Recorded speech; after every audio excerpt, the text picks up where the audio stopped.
Hello बच्चों, स्वागत है आप सभी का इस खूबसूरत से सेशन के अंदर। बच्चों, जैसा कि आप सब जानते हैं कि आप लोग सुपर 40 सुपर 30 क्लासेज ले रहे हैं आजकल, ठीक है ना। जिसका आपको दिख रहा होगा कि ये आज का जो क्लास है वो सुपर 34 क्लासेज है, ठीक है ना। हम लोग क्या करने वाले हैं कि इस डेज के अंदर जल्द से जल्द अपने सिलेबस को कवर करने वाले हैं। तो आज के क्लास में हम लोग लेके आए हैं आपके लिए ट्रायंगल नाम का चैप्टर, है ना। मैथमेटिक्स का बहुत ही इंपॉर्टेंट चैप्टर है ना। और इससे आपके एग्जामिनेशन में बहुत अच्छे अच्छे क्वेश्चन अराइज करे जाते हैं, ठीक है ना। तो हम लोग क्या करेंगे, फटाफट हम लोग सारे के सारे कॉन्सेप्ट को समझेंगे और उससे रिलेटेड कुछ क्वेश्चंस को भी लगाएंगे ताकि आपका सारा का सारा कॉन्सेप्ट क्या हो जाए, क्लियर हो जाए, ठीक है ना। तो चलिए हम लोग फटाफट स्टार्ट करते हैं। स्टार्ट करने से पहले छोटा सा एक बात मैं आपको समझाना चाहता हूं। बच्चों, आप सब जानते हैं, ठीक है ना, कि ये सुपर 34 क्लास मतलब आज की जो है, आज से हम लोग एग्जाम जो एक सिलेबस को जो टारगेट कर रहे हैं वो 34 डेज के अंदर टारगेट करेंगे।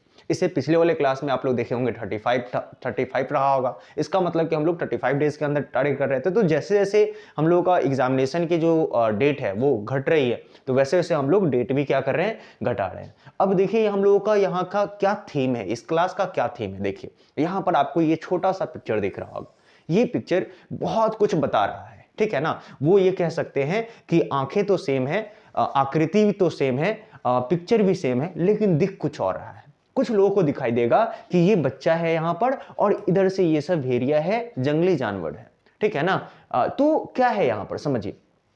अगर आप इसको गौर से देखेंगे तो आपको कुछ बातें पता चलेंगी। बात ये पता चलेगा कि यहां पर ये एक बच्चा है जो जंगल में गया, हो सकता है अलग अलग काम से गया होगा, मे बी चांस, ठीक है ना। तो मान लेते हैं कि इस बच्चे ने जंगल में घूमने गया, ठीक है ना, या फिर शिकार करने गया। लेकिन इसको घूमने का सही तरीके से प्रोटोकॉल पता नहीं था कि जंगल में कैसे घूमा जाता है, या फिर जंगल में इसने शिकार करने गया तो इसको जंगल में शिकार करने का प्रोटोकॉल पता नहीं था। प्रोटोकॉल कहने का मतलब कि नियम पता नहीं था, सही तरीके से ये तैयार नहीं था, जिसकी वजह से ये गया, घूमने गया, शिकार करने गया जंगली जानवरों को। लेकिन क्या हुआ, नतीजा देख सकते हैं, ये जंगली जानवर ने इसी बच्चे को शिकार बना लिया, ठीक है ना। मतलब अपोजिट डायरेक्शन में जस्ट इसी के ऊपर क्या कर दिया, उसने वार कर दिया।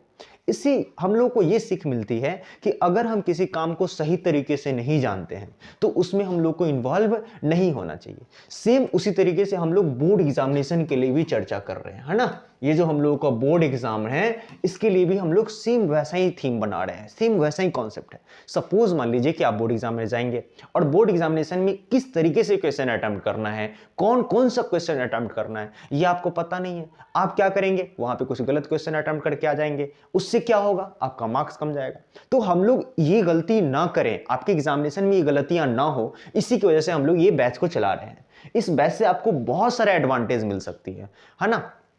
चलिए हम लोग तो शुरू करते हैं। आज का जो चैप्टर है वो चैप्टर है ट्रायंगल नाम का, ठीक है ना। इस ट्रायंगल के अंदर हम लोग क्या करेंगे, ट्रायंगल के सारे कॉन्सेप्ट को बहुत ही बारीकी से समझेंगे और उस बारीकी को समझने के बाद हम लोग क्या करेंगे, उससे रिलेटेड जितनी भी क्वेश्चंस हो सकते हैं उन सारे क्वेश्चंस को हम लोग यहां पर ध्यान देंगे।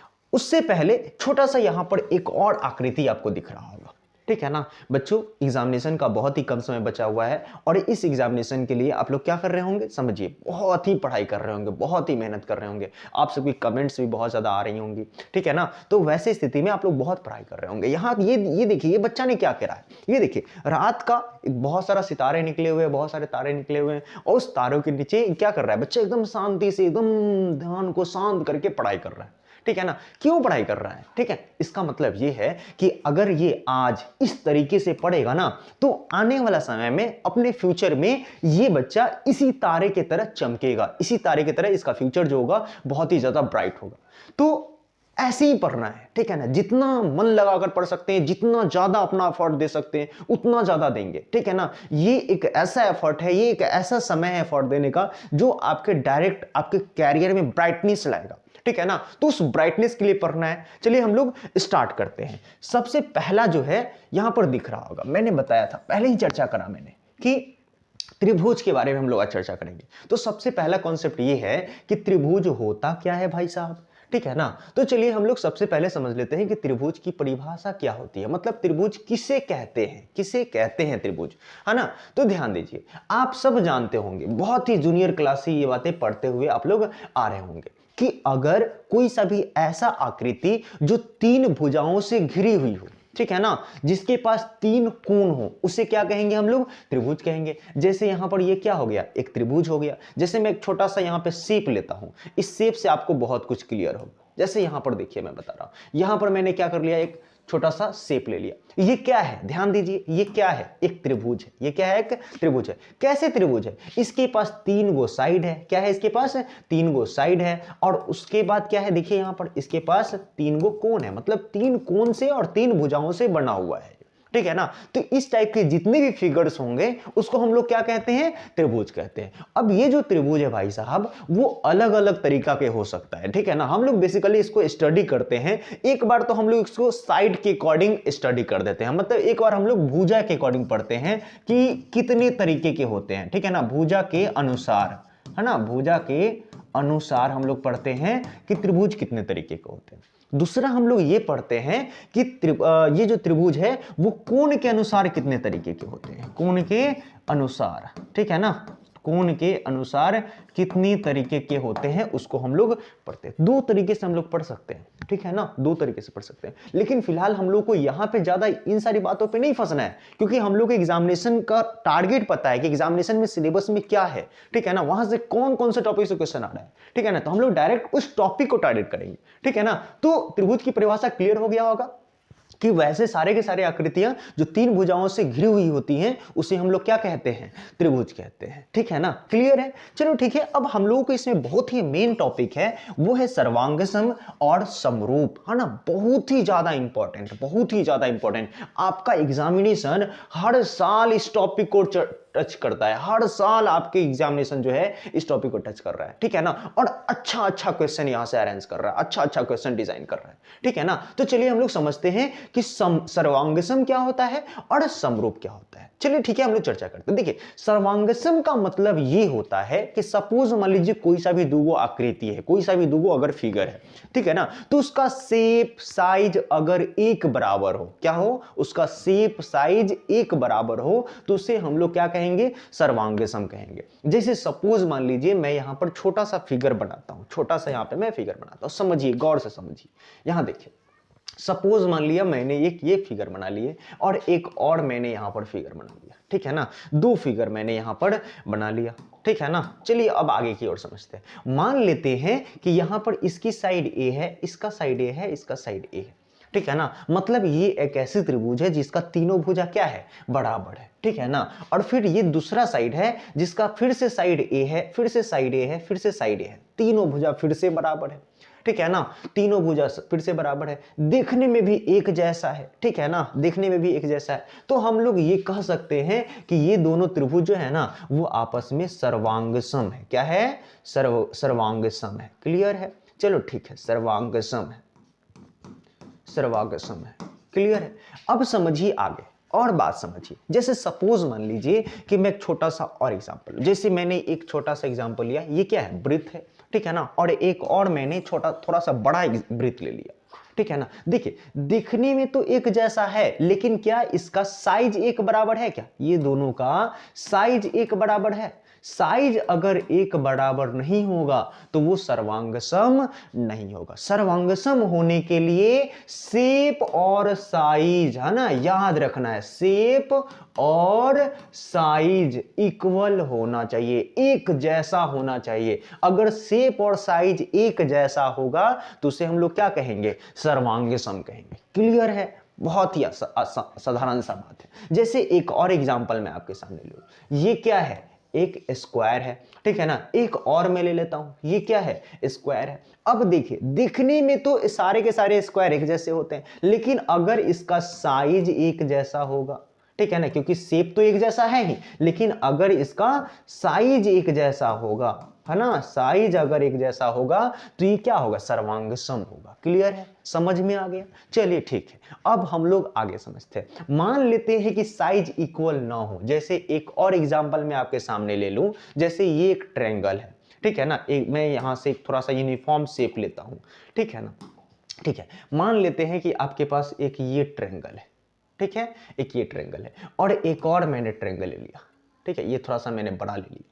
ठीक है ना, इसका साइज में ले लिया ए। ठीक है, इसका साइज में यहां पर ले लिया ए, यहाँ पर ये मैंने ले लिया B, इसका साइज ले लिया मैंने C, ठीक है ना। एक और यहाँ पर है, इसका मैंने ले लिया P, Q और R। देखिए अब इसका शेप साइज बराबर है क्या, देखिए इसका जो साइज है वो अलग अलग है, इसका वैल्यू कुछ और है, इसका वैल्यू कुछ और है। तो ऐसी स्थिति में ये सर्वांग सम नहीं होगा, सर्वांग सम नहीं होगा। क्लियर है कि नहीं है? चलिए ठीक है, अब हम लोग आगे समझते हैं कि समरूप क्या होता है। अब हम लोग आगे समझते हैं कि समरूप क्या होता है। चलिए ठीक है, समरूप पे अब हम लोग चर्चा करते हैं कि समरूप क्या होता है। देखिए समरूप का मतलब ये होता है कि एक जैसा सिर्फ दिखना चाहिए, एक जैसा सिर्फ दिखना चाहिए, ठीक है ना। उसका कुछ शर्तें भी होती हैं, उस शर्त का भी हम लोग चर्चा करेंगे। कुछ प्रोटोकॉल होता है, उसका कुछ नियम होता है, ठीक है ना। तो उस नियम का भी हम लोग चर्चा करेंगे। लेकिन यहां पर समझिए, समरूप, सम का मतलब होता है समान। क्या होता है? समान होता है, ठीक है। सम का मतलब होता है समान, और रूप का मतलब होता है, जानते ही हैं रूप के बारे में कौन नहीं जानता है, दुनिया का हर एक इंसान जानता है कि रूप का मतलब चेहरा दिखने में कैसा है, उसका व्यू कैसा है, उसका फ्रंट व्यू कैसा है, उसका टॉप व्यू कैसा है, ये सारी की सारी बातें। तो अगर एक जैसा, अगर कोई भी दूगो आकृति या कोई भी दूगो त्रिभुज का अगर एक जैसा रूप होगा तो उसे हम लोग समरूप कहेंगे। क्या कहेंगे? समरूप कहेंगे। मैं यहां पर इसका प्रोटोकॉल की मैं चर्चा करता हूं, मतलब समरूप होने का कुछ शर्तें भी होती हैं, ठीक है ना। समरूप होने का कुछ शर्त होता है, यहां पर दिख रहा होगा, आपको दिख रहा होगा क्या है समरूप होने का शर्त। अब देखिए समरूप होने की शर्त में कौन कौन सा बात है जो आपको फॉलो करना पड़ता है, कौन कौन सा बात है जो अगर आपको मिल जाए तो आप कह देंगे कि यह समरूप है। देखिए एक तो उपाय यह है कि आप देख के पता लगा लें, ठीक है ना। एक उपाय ये है कि आप देख के पता लगा ले, जैसे सपोज मान लीजिए कि ये आपका कोई त्रिभुज है, ठीक है ना, ये आपका कोई क्या है? त्रिभुज है, और एक और मैंने त्रिभुज बना लिया, ठीक है। अब देखिए देखने में तो एक जैसा लग रहा है ना, देखने में एक जैसा है, मतलब दोनों का जो रूप है वो क्या है? सेम है, ठीक है ना। तो अगर देखने का रूप अगर एक जैसा है तो उसे हम लोग समरूप कहेंगे। ये दोनों त्रिभुज क्या हो गई? आपस में समरूप हो गया, है ना। क्या हो गया? समरूप हो गया। क्लियर है? चलिए ठीक है, अब हम लोग आगे समझते हैं। तो ये तो हम लोगों का समझने का तरीका हो गया, लेकिन हम लोग इसको अलग तरीके से शर्त के हिसाब से भी समझ सकते हैं। शर्तों के हिसाब से कुछ ना कुछ नियम होगा ना, कानून होगा ना समरूप होने के लिए, ऐसे ही थोड़ी हो जाता है, ठीक है ना। तो हम लोग उस कानून को समझेंगे, उस शर्त को समझेंगे कि समरूप कैसे होगा और कैसे नहीं होगा, ठीक है ना। चलिए हम लोग आगे समझते हैं इसके बारे में और आगे बात समझते हैं। मान लेते हैं कि ये कोई दूगो त्रिभुज है, ठीक है ना, ये कोई दूगो त्रिभुज है। इसका मैं नोमेनक्लेचर कर देता हूं, ए है, बी है, सी है। यहां पर मैंने नाम रख दिया पी, क्यू और आर, ठीक है ना, पी, क्यू और आर। क्लियर है? चलिए ठीक है, अब हम लोग आगे की बात समझते हैं। अब ये दोनों त्रिभुज समरूप तभी होगा। ओके, तो चलिए हम लोग समझते हैं कि पहला शर्त क्या होता है, ठीक है ना। ध्यान दीजिए, समरूप होने का जो पहला शर्त होगा वो मैं आपको बता रहा हूं। देखिए, जो कोई भी त्रिभुज तभी आपस में समरूप होगा जब उसका संगत कोण आपस में बराबर होंगे, ठीक है ना। पहला क्या होना चाहिए? उसका संगत कोण बराबर होना चाहिए, है ना। क्या होना चाहिए? संगत कोण बराबर होना चाहिए, है ना, बराबर होगा, तब ये वो समरूप हो सकता है, ठीक है ना। पहला टर्म हो गया, इस बात को एकदम याद रखना है। क्या होना चाहिए? उसका संगत कोण बराबर होना चाहिए। अगर संगत कोण बराबर नहीं हुआ तो वो समरूप नहीं होगा। अब संगत कोण का मतलब क्या होता है भाई साहब? चलिए ठीक है, मैं बता रहा हूं, समझिए, एकदम गौर से समझिए कि संगत कोण का मतलब क्या। देखिए यहां पर एक त्रिभुज है, यहां पर इसका भी साइड कुछ ना कुछ है, ये भी एंगल है, सॉरी ये भी एंगल है, ये भी एंगल है, तो कुछ ना कुछ एंगल है। तो ध्यान दीजिए, संगत का मतलब होता है कि एक ही पोजीशन होगा, ठीक है ना। इस अगर पहले वाले त्रिभुज में जो पोजीशन लेंगे ना, वही पोजीशन दूसरे वाले त्रिभुज में भी लेंगे, ठीक है ना। क्लियर है ना संगत का मतलब? तो संगत कोण बराबर होने का मतलब ये है कि यहां पर अगर इस वाले त्रिभुज में अगर हम लोग एंगल ए लेंगे, ठीक है ना, कोण ए लेंगे, तो वो कोण ए जो होगा ना वो एंगल पी के बराबर होगा। क्लियर है? किसके बराबर होगा? एंगल पी के बराबर होगा। समझ में। और अगर हम लोग बात करते हैं इस वाले एंगल का, ये वाला एंगल का बात करेंगे तो ध्यान दीजिए, इसका पोजीशन तो इसका ये वाला पोजीशन होगा, ठीक है ना। तो एंगल बी जो होगा, ठीक है ना, एंगल बी जो होगा वो किसके बराबर होगा, एंगल क्यू के बराबर होगा। एंगल किसके बराबर होगा, क्यू के बराबर होगा। और वहीं अगर बात करें एंगल सी का, तो एंगल सी किसके बराबर होगा, एंगल आर के बराबर होगा। एंगल सी किसके बराबर हो गया, एंगल आर के बराबर हो गया। तो ये तो सबसे पहला कॉन्सेप्ट ये आ गया कि उसका संगत कोण इक्वल होना चाहिए। क्या होना चाहिए, संगत कोण इक्वल होना चाहिए, बराबर होना चाहिए। अगर उसका संगत कोण बराबर है तो त्रिभुज क्या होगा, समरूप होगा। क्या होगा, समरूप होगा, ठीक है ना। चलिए हम लोग अगले शर्त के बारे में समझते हैं, अगला शर्त के बारे में समझते हैं, ठीक है। चलिए अब हम लोग आगे अगला शर्त देखते हैं। अगला शर्त ये है कि कोई भी दुगो जो त्रिभुज होगा ना, वो तभी समरूप होगा जब उसका संगत भुजाओं का अनुपात एक बराबर होगा, ठीक है ना। अब ये संगत भुजा का अनुपात क्या होता है, चलिए इसको भी समझ लेते हैं। जैसे मान लेते हैं कि इस वाले त्रिभुज में सबसे पहले मैं किसको ले लिया, मैं सबसे पहले मान लेते हैं कि मैंने ये नीचे वाला 20 वाला साइड ले लिया, 20 वाला भुजा ले लिए। तो इसमें अगर मैं ए बी लूंगा तो इसका संगत, इस वाले भुजा का संगत कौन होगा, ये वाला, इस वाले त्रिभुज में ये वाला भुजा होगा, ठीक है ना। तो इसका जो दूसरा जो सबसे बड़ा नियम है वो नियम ये है कि संगत भुजाओं का अनुपात, है ना, संगत भुजाओं का अनुपात जो होगा ना, अनुपात जो होगा, ठीक है ना, वो बराबर होगा। अनुपात बराबर होगा, बराबर होगा, ठीक है ना। लिखते हुए चलना है, नोट्स बनाते हुए चलना है, शॉर्ट नोट बनाएंगे, वन शॉट में हम लोग पूरे चैप्टर को क्लियर कर रहे हैं, ठीक है ना। संगत भुजाओं का अनुपात बराबर होगा। अब संगत भुजाओं का अनुपात का मतलब कि अगर इस वाले त्रिभुज में अगर ये वाला साइड लेते हैं तो इस वाले त्रिभुज में भी ये वाला साइड लेना पड़ेगा। इट मींस दैट अगर इसमें हम लोग ए बी लेते हैं, क्या लेते हैं बुआ, ए बी लेते हैं, तो इस वाले त्रिभुज में क्या लेना पड़ेगा, पी क्यू लेना पड़ेगा। अनुपात का मतलब क्या हो गया, यहाँ पे फ्रैक्शन हो गया, ठीक है ना, बट्टा हो गया, ठीक है ना। तो ये अनुपात किसके बराबर होगा, सारे के सारे भुजाओं का अनुपात बराबर होगा। मतलब अगर पहले वाले भुजा का अनुपात लिए तो वो बराबर होगा दूसरे वाला का, और फिर वही बराबर होगा किसके, तीसरे वाला का। अब मान लेते हैं कि दूसरा बार इसमें जो ले रहे हैं साइड, वो ले रहे हैं बीसी, क्या ले रहे हैं, बीसी ले रहे हैं। तो इसमें क्या लेना पड़ेगा, क्यू आर लेना पड़ेगा। क्या लेना पड़ेगा, क्यू आर लेना पड़ेगा, ठीक है ना। फिर अगर आगे की बात करें तो फिर अब देखिए, मान लेते हैं कि इसमें लेते हैं सी ए, क्या लेते हैं, सी ए लेते हैं, तो इसमें क्या लेना पड़ेगा, आरपी लेना पड़ेगा। क्या लेना पड़ेगा, आरपी लेना पड़ेगा। तो ये हो गया दूसरा प्रोटोकॉल, दूसरा शर्त हो गया। पहला शर्त क्या है समरूप होने के लिए, कि उसका संगत कोण बराबर होना चाहिए। क्या होना चाहिए, संगत कोण बराबर होना चाहिए। और दूसरा शर्त क्या है, कि उसका संगत भुजाओं का अनुपात बराबर होना चाहिए, जैसा कि आपको यहां पे दिख रहा होगा, ठीक है ना, जैसा कि आपको यहां पे दिख रहा होगा। अभी हम लोग आगे इस पे बेसिस पे, इसी के बेसिस पर हम लोग क्वेश्चन भी करेंगे, ठीक है ना, इसी के बेसिस पर हम लोग क्वेश्चन भी करेंगे। चलिए हम लोग आगे की ओर देखते हैं, अगला टॉपिक को देखते हैं। अगला टॉपिक हम लोग को इस चैप्टर के अंदर है कि थेल्स प्रमेय क्या होता है, ठीक है ना। बहुत ही बार, ज्यादा बार पूछा जाने वाला, हर एक साल बिहार बोर्ड आपसे क्वेश्चन पूछता है। और सिर्फ बिहार ही बोर्ड नहीं, जितने भी बोर्ड एग्जाम्स हैं, जो भी आपके क्लास 10th की बोर्ड एग्जामिनेशन के एग्जाम लेता है, ठीक है ना, वो सारे के सारे बोर्ड एग्जाम इस टॉपिक को टच करता है। ये सारे के सारे टॉपिक जो भी मैं करा रहा हूं यहाँ पे, वो बहुत ही वीवीआई है, ठीक है ना। उससे क्वेश्चन 100% आना ही है, ठीक है ना। नहीं आएगा तो ऐसा हो ही नहीं सकता है, 100% क्वेश्चन आएगा। तो चलिए हम लोग समझते हैं कि थेल्स प्रमेय होता क्या है। थेल्स प्रमेय हम लोग समझ लेते हैं कि होता क्या है, समझिए यहाँ पे। देखिए क्या होता है थेल्स प्रमेय।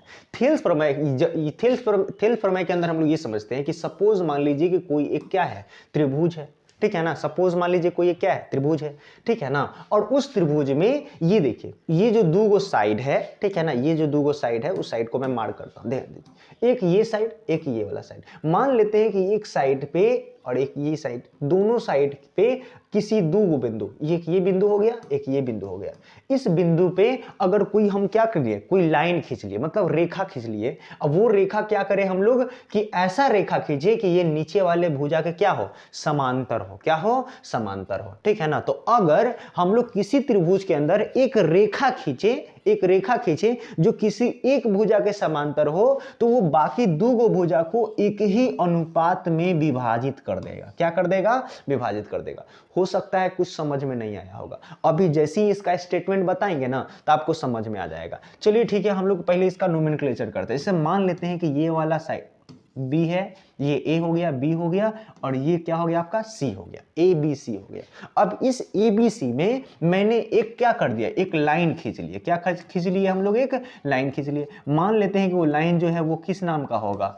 PQ नाम का होगा। किस नाम का होगा?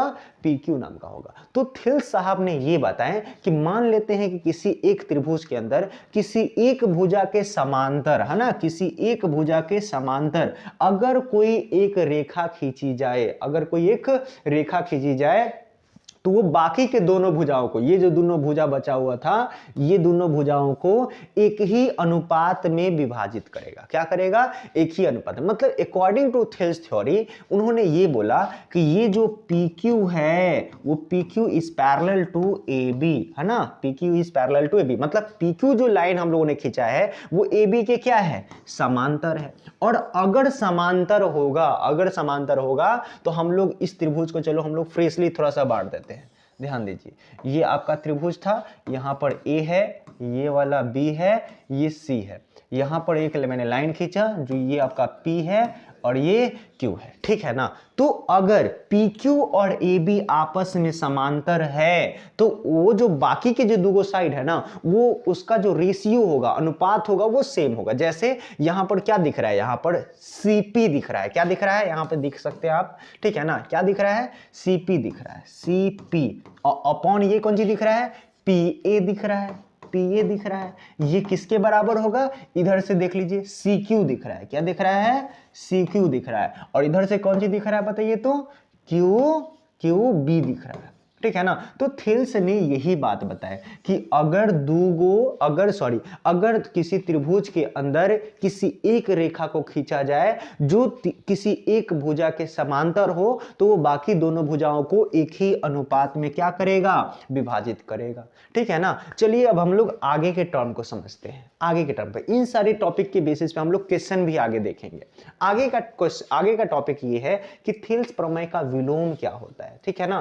थिल्स प्रमेय का विलोम क्या होता है? बड़ा ही इंपॉर्टेंट टॉपिक है, बड़ा ही इंपॉर्टेंट टॉपिक है। अब समझिए, थिल्स साहब ने क्या कहा? थिल्स साहब ने कहा कि अगर समांतर है, समझिए, अगर समांतर है तो समांतर होगा तो उसका अनुपात बराबर होगा। तो विलोम का मतलब क्या होता है? उल्टा होता है। क्या होता है?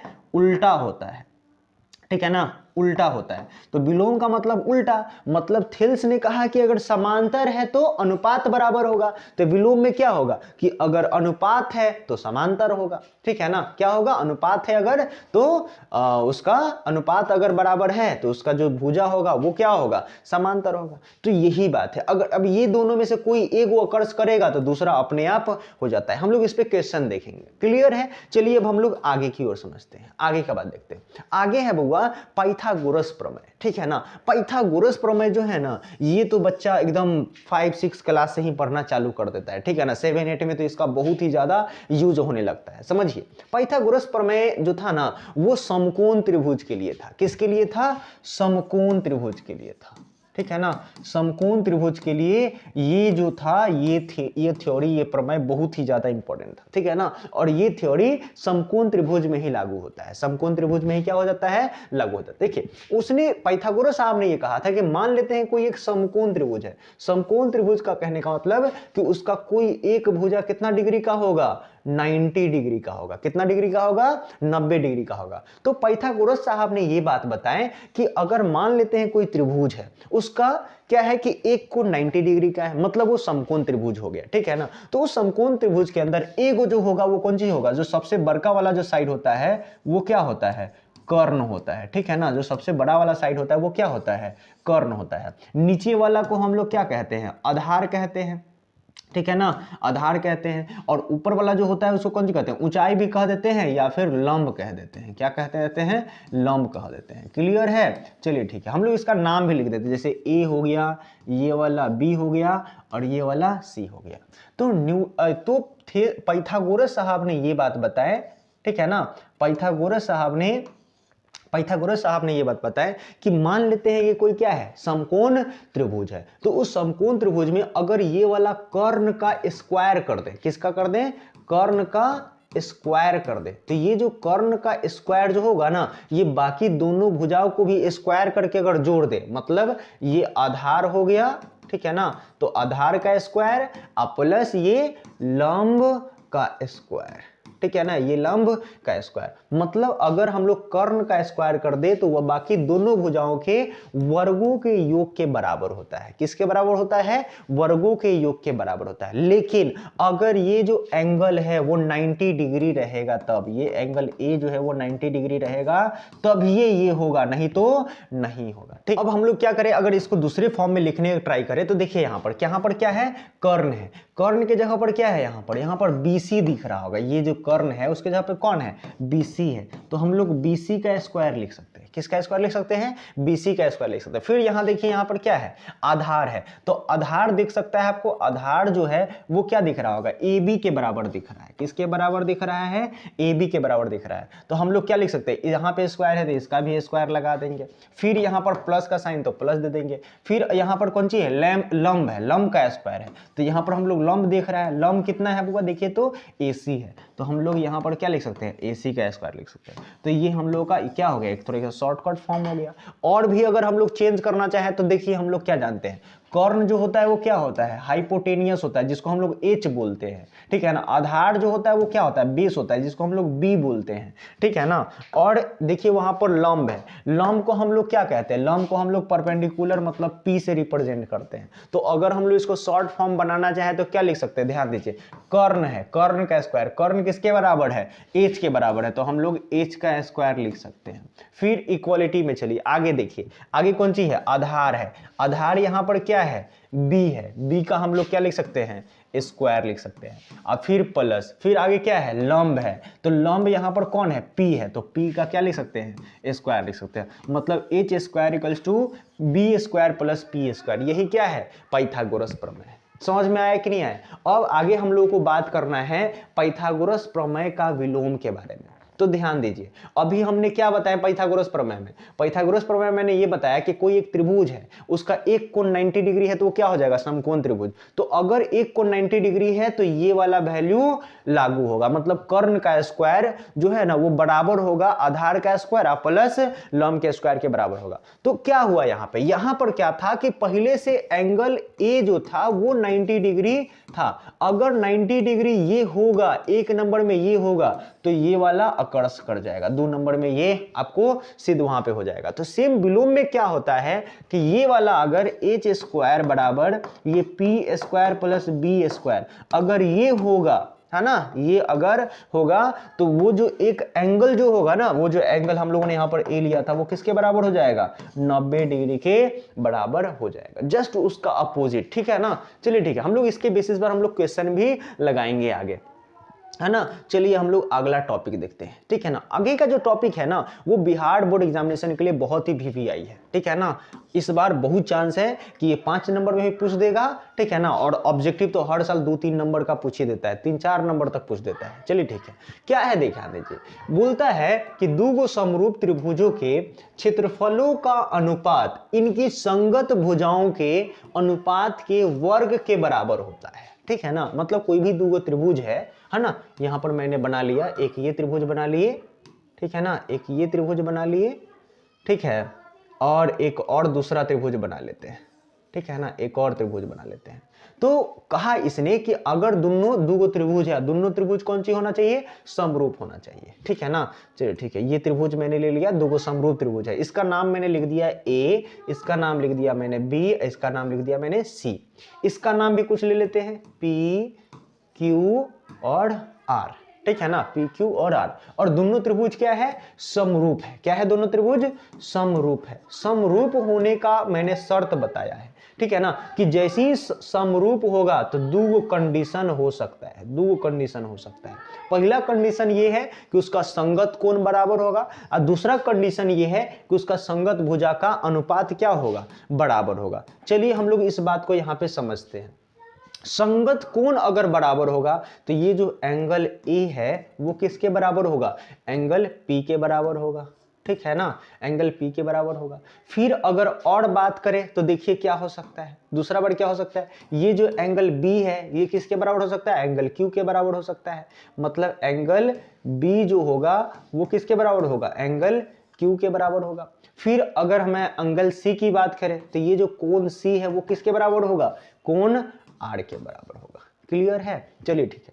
अब तो ये तो पहला कोण वाला हो गया कि संगत कोण उसका इक्वल होगा। दूसरा वाला नियम मैं बता रहा हूं, दूसरा नियम मैं यहां पे लिख रहा हूं, चलिए यहीं पर लिख देते हैं।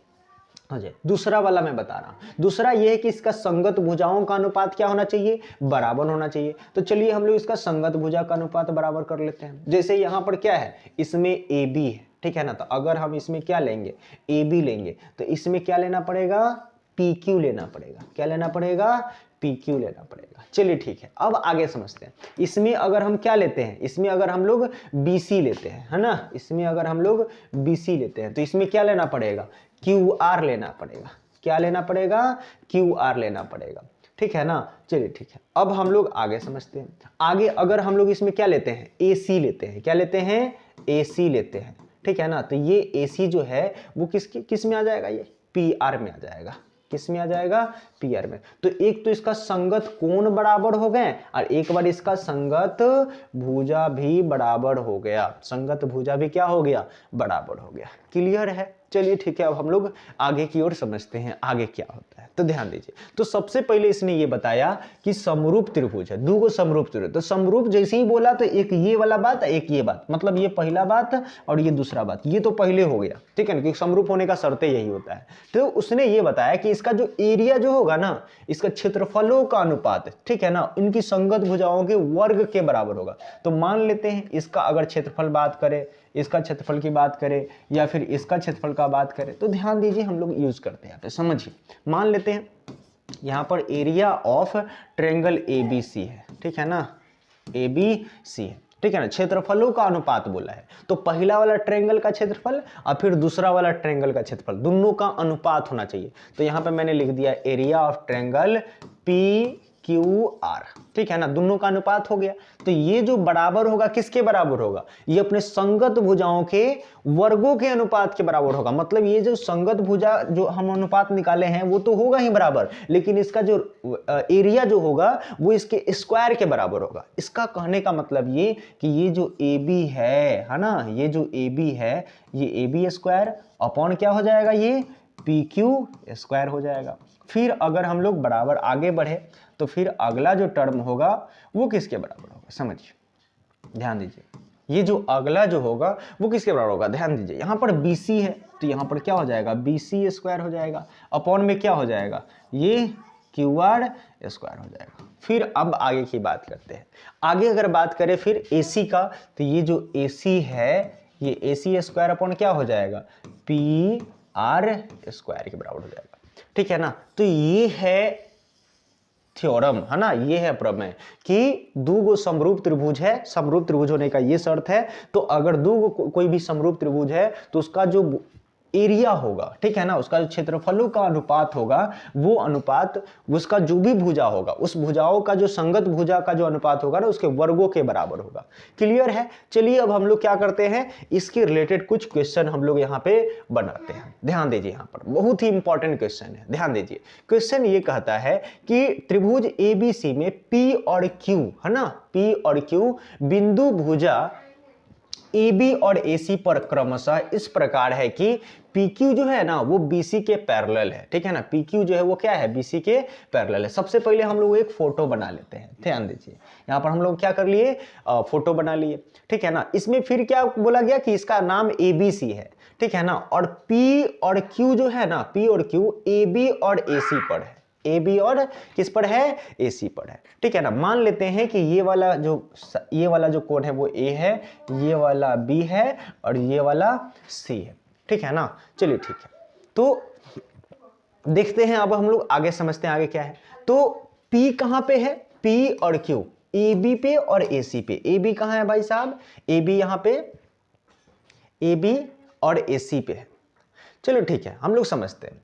तो P कहां पे है, AB पे है, AB यहां पे हो गया, ठीक है। चलो हम लोग यहां पे ले लिए, ठीक है ना। और Q कहां पे है, AC पे है, AC मैंने यहां पे ले लिया, चलो ठीक है, अब हम लोग आगे समझते हैं, ठीक है ना। तो ये क्या है, एक बिंदु है और क्या करा गया है, ध्यान दीजिए, PQ जो है ना वो BC के समांतर है। मतलब इसको मैंने क्या कर लिया, ऐसे मिला दिए, इसको क्या कर लिए, ऐसे मिला दिए। ये वाला हो गया AB पे कौन था, P था, मतलब यहाँ पे ये P हो गया, यहाँ पे Q हो गया। अब ये ऐसा है कि ये वाला जो भुजा है और ये वाला जो भुजा है वो दोनों क्या है, पैरेलल है, समांतर है, ठीक है ना। इसको अगर हम लोग चाहे तो थोड़ा सा ठीक से भी बना सकते हैं। इसको अगर फोटो को ठीक से बनाया जाए तो ऐसा बनाया जा सकता है। ये हमारा ट्रायंगल हो गया, ठीक है ना। ऊपर में ये वाला साइड को मैं अगर ऊपर ले लूं तो ये हो जाएगा A, है ना। ये वाला यहाँ पे आ जाएगा B और ये वाला यहाँ पे आ जाएगा C, ठीक है ना।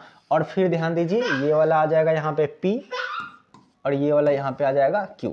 चलिए ठीक है, अब हम लोग क्या करते हैं, इसको सॉल्व करने की कोशिश करते हैं। ध्यान दीजिए यहाँ पर क्या दिया हुआ है, AP का वैल्यू दिया हुआ है 3 सेंटीमीटर। मतलब ये वाला जो वैल्यू है, ठीक है ना, ये वाला जो वैल्यू है ये कितना सेंटीमीटर है, 3 सेंटीमीटर है, ठीक है ना। चलिए यहाँ पर फिर दिया हुआ है PB का वैल्यू 2 सेंटीमीटर। PB ये वाला जो वैल्यू है वो 2 सेंटीमीटर है, ठीक है। चलिए ठीक है, फिर वहां पे कौन सी दिया हुआ है, आगे AQ का वैल्यू दिया हुआ है। AQ जो है वो कितना है, 6 सेंटीमीटर है, ठीक है। चलिए ठीक है, आगे देखते हैं। आगे जो है ना QC दिया हुआ है। QC किसके बराबर है, x सेंटीमीटर के बराबर है, ठीक है ना। और यही x का मान होगा, x का मान निकालना है। बेसिकली ये क्वेश्चन कब पूछा गया था, 2021 के फर्स्ट सिटिंग में ये क्वेश्चन पूछा गया था, ठीक है ना। तो बड़ा ही इंपॉर्टेंट क्वेश्चन है, VVI क्वेश्चन है ये, ठीक है ना। आपके एग्जामिनेशन के लिए बहुत ही इंपॉर्टेंट क्वेश्चन है, ठीक है ना। तो समझिए यहाँ पे थेल्स प्रमेय आपने पढ़ा है। थेल्स प्रमेय क्या पढ़े हैं कि ये वाला और ये वाला जो अनुपात है वो इक्वल होगा, मतलब AP बट्टा क्या, PB, ठीक है ना। BP लिख सकते हैं, ठीक है ना। ये किसके बराबर होगा, AQ बटा QC के बराबर होगा, ठीक है ना। अब यहाँ पे जैसे ही हम लोग वैल्यू डालेंगे तो क्या हो जाएगा, सॉल्व हो जाएगा, ठीक है ना। चलिए हम लोग सॉल्व करते हैं। यहाँ पर AP का वैल्यू कितना है, 3 है तो 3 ले लीजिए। BP का वैल्यू कितना है, 2 है तो 2 ले लीजिए।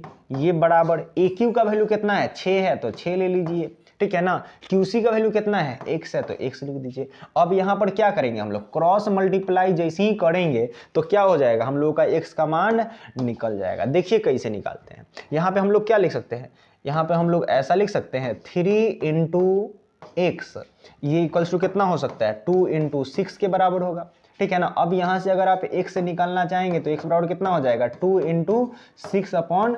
3 से ये 2 बार में कट जाएगा और 2 2 जा कितना, 4, मतलब x का वैल्यू कितना आएगा, 4 आएगा। यहाँ पर B आंसर क्या हो जाएगा, इसका करेक्ट हो जाएगा। क्लियर है। चलिए अब हम लोग आगे की ओर समझते हैं, अगला क्वेश्चन को लेते हैं। अगला क्वेश्चन क्या है कि दो समरूप त्रिभुज है, ठीक है ना, कि क्षेत्रफल का अनुपात 9:4 है, ठीक है ना। मतलब एरिया जो है ना, वो एरिया का अनुपात जो है वो 9:4 है। तो उनकी संगत ऊंचाइयों का अनुपात क्या होगा, मतलब संगत भुजाओं का अनुपात क्या होगा। अभी जस्ट पढ़े हैं, VVI वाला जो थ्योरम था वो वाला पढ़े हैं। मतलब दोनों का जो एरिया है, ठीक है ना, जो मान लेते हैं कि पहला ट्रायंगल होगा, ठीक है ना, और फिर जो दूसरा ट्रायंगल होगा, दोनों का जो एरिया है उसका अनुपात दिया हुआ है, ठीक है ना। उसका अनुपात कितना दिया हुआ है, 9:4 दिया हुआ है, 9/4 दिया हुआ है, ठीक है ना। तो क्या होता है, संगत भुजाओं का अनुपात क्या होता है, संगत भुजाओं का वर्गों का अनुपात जो होता है वो क्षेत्रफलों के अनुपात के बराबर होता है। तो यहाँ पर क्या कर देंगे, इसमें जस्ट रूट लगा देंगे। रूट जैसे ही लगेगा तो कितना हो जाएगा, ये 3/4 हो जाएगा। यहाँ पर देख लीजिए, यहाँ पे 3 कितना है, 3/4 नहीं, ये आएगा 4 का जो रूट निकालेंगे तो किसके बराबर होगा, 2 के बराबर होगा। तो 3 कितना हो जाएगा, 2 हो जाएगा। 3/2 जो होगा इसका क्या होगा, करेक्ट आंसर होगा। चलिए अब हम लोग आगे की ओर चलते हैं, अगला क्वेश्चन देखते हैं। यदि किसी त्रिभुज की एक भुजा समांतर यदि किसी त्रिभुज की एक भुजा के समांतर अन्य दो भुजाओं को भिन्न भिन्न बिंदुओं पर प्रतिच्छेद करने के लिए एक रेखा खींची जाए। देखिए क्वेश्चन समझिए, क्वेश्चन ने क्या बोला कि कोई एक त्रिभुज है, ठीक है ना।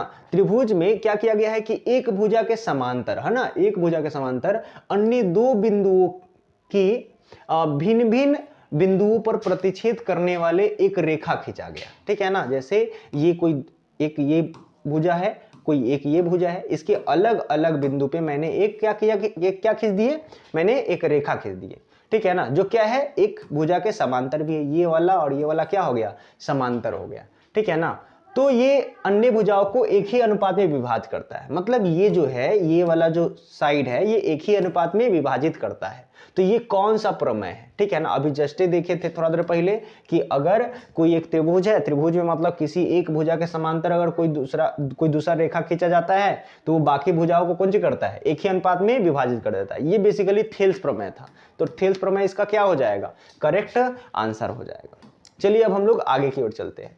यदि एक रेखा त्रिभुज की दो भुजाओं को एक ही अनुपात में विभाजित करती है, ठीक है ना, यदि एक रेखा त्रिभुज के दो भुजाओं को एक ही अनुपात में विभाजित करती है तो यह तीसरी रेखा के समांतर होती है। यह कौन सा प्रमेय है, अभी जस्ट, ठीक है ना, थेल्स का विलोम अभी देखे थे। क्या था कि ये दोनों भुजाओं को एक ही अनुपात में विभाजित पहले से कर रहा है। इस बार समांतर नहीं बोल रहा है, पहले ही बोल रहा है कि अनुपात बराबर है, ठीक है ना, एक ही अनुपात में विभाजित कर रहा है। मतलब ये अनुपात बराबर है। तो अनुपात बराबर होगा तो मतलब क्यों होगा बराबर, जब ये समांतर होगा तभी ना। तो समांतर वाला कौन होता है, ये हो गया। थेल्स का क्या हो गया, ये विलोम हो गया।